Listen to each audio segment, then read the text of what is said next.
উদয়পুর থেকে মন্দারমণি আমাদের রিসর্ট ফেরার পথে এই তাজপুর বিচটাও পড়ে, তো ভাবলাম একটু তাজপুর বিচটা কখনো দেখিনি, দেখি কেমন।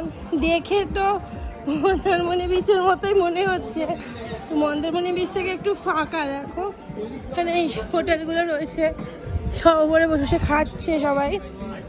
আর এই হলো বিচ। জলটা এখন অনেক দূরে রয়েছে, অনেকটা দূরে, এখন ভাটা চলছে। আমি যখন উদয়পুরে ছিলাম তখনই বলছিল ভাটা, এই সময়টা মেবি ভাটা আসে।